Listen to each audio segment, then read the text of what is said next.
All right, so this is Ken Rose. I am at Classes Without Quizzes, and it is October 10th, October 10th. Okay. 2025. Um, and do I have permission to record this interview that we're having right here? Yes, you have my permission to record. And if you feel comfortable, could you just Yes. state your name for the recorder? My name is Andrea Tadic, Andrea, T as in Tom, A, D as in Daisy, I, C as in Charlie. Okay, all right, Miss Andrea. Now, do you live in the area? Yes, I live in Northern Virginia. I lived there for more than 30 years. I also lived for a while in Silver Spring, Maryland. So, yeah. Where are you from originally? I'm originally from Croatia, a country now known for the Game of Thrones. I love game. Are you a Game of Thrones fan? I've read all the books. Oh, okay, but you haven't watched the show. I watched a little bit of the first season, and I'm like, I've already read all of this stuff, so Okay, so you have to keep going. It is an investment, I will say. it doesn't. It's. I mean, he hasn't written the end yet, so we're still waiting. Still open for interpretation. All right, so Miss Andrea, so like I had said before, we're here at Classes Without Quizzes. So what brings you here today? Like, what are we doing here today? So I just retired early from the federal government a week ago, and I wanted to do something that keeps my brain engaged. And this is a program for former and current feds, so it's right up my alley. Once a Fed, always a Fed, I'd say. It's part of my identity as I've spent more than 30 years. I spent more than 30 years in the federal government. So I just wanted to see, what's offered here. I also want to be in this beautiful surrounding and a place that's dedicated to learning. And it's kind of away from the craziness that's DC these days. Very good. Now, you said that you worked with the feds, as you say, for 30 years, correct? Is that accurate? That's correct. Okay, so and what work did you do with the feds at that time? I was with Voice of America, which is government agency. It's an international broadcaster that used to broadcast around the world in 47 languages last. I worked in our Africa division on broadcasting to Africa, and I managed projects such as we would buy and distribute equipment to our local reporters in Africa. We had reporting centers in Africa. We organized journalism training, and we broadcast to Africa in a number of languages on radio, TV, digital media. And my agency was shut down overnight in March. Everybody was sent home. People have been sitting at home for months now. We went from 47 languages to currently four. Barely any programming is being produced. All the contractors have been fired. Our shortwave frequencies have been canceled. Satellite transmissions have been canceled.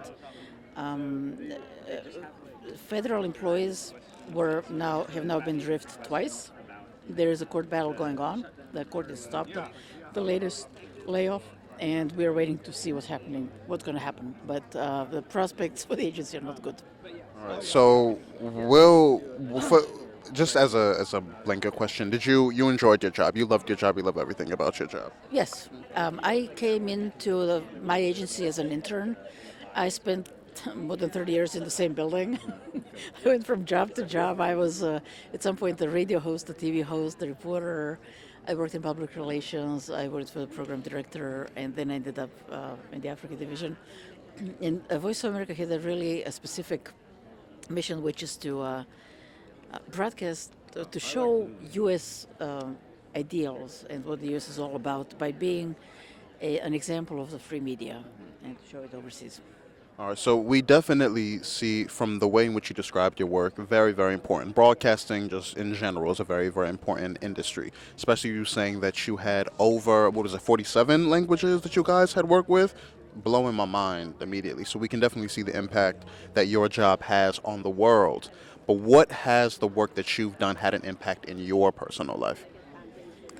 An appreciation for free media, because a lot of, especially when I was in the Africa division, we worked in countries such as Ethiopia, where you know there's no free media whatsoever. And in many other countries, media is partly free or not free or self-censoring.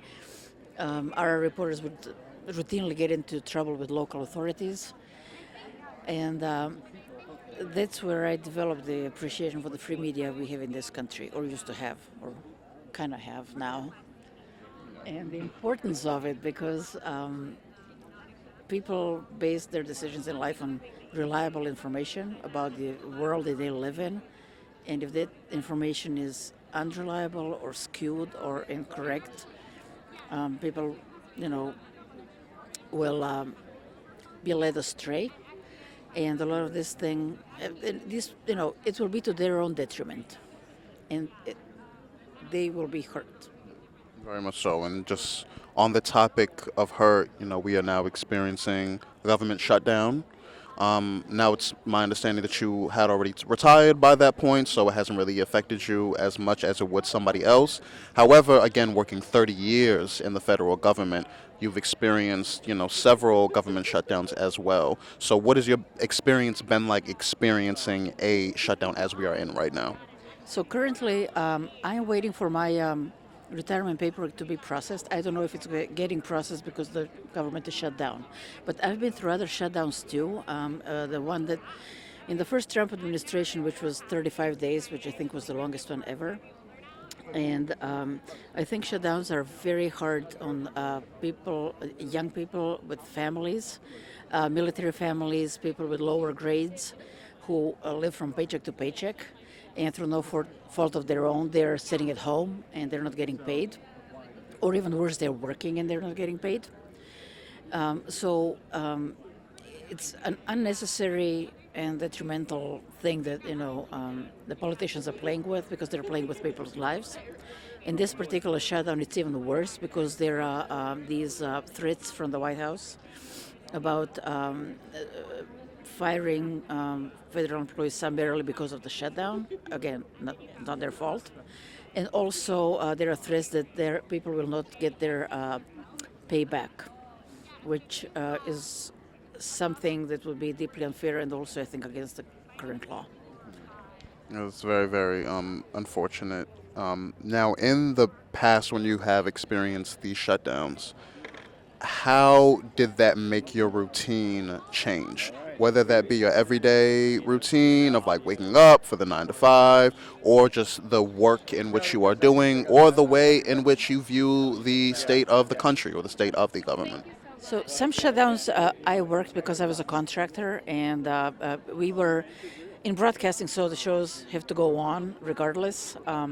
But generally, you feel a little discarded during a shutdown because they just tell you, stay at home, you can't go anywhere.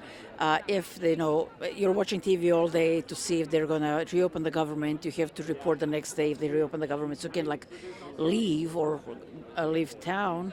So you feel useless and discarded, and it's a profoundly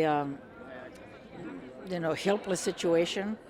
You're looking at your savings; they're dwindling. You have bills are coming due regardless, and it's unpleasant. It's unpleasant, even though there are shutdown specials for federal employees at local restaurants and banks are going to help, but you feel victimized, and it's none of it's your fault because it's mostly having to do with political games in Congress, and there's nothing you can do. So just wait and wait, hope for the best. Now, with you saying that dealing with the shutdown can make you feel expendable or victimized, as you would say, kind of like cast out, made to feel insignificant. I know that you said that it's a very trying time and all you can do is hope for the best, but do you have any words of wisdom, especially as somebody that has experienced several other shutdowns? Do you have any words to give to people that are experiencing that? It will be over eventually. So reserve your strength, patience, focus on getting through to the next day or week. Marshal your resources, your financial resources, your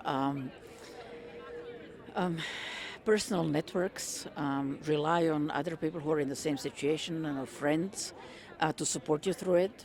Because I think even harder than just running out of money is, the psychological pressure people deal with. And your routine falls apart. You all of a sudden are sitting at home, not doing anything, So it's a psychologically very trying time, but shutdowns eventually end. And, this too shall pass. That's good. And I thank you very much, Miss Andre, for speaking with me today. It was wonderful.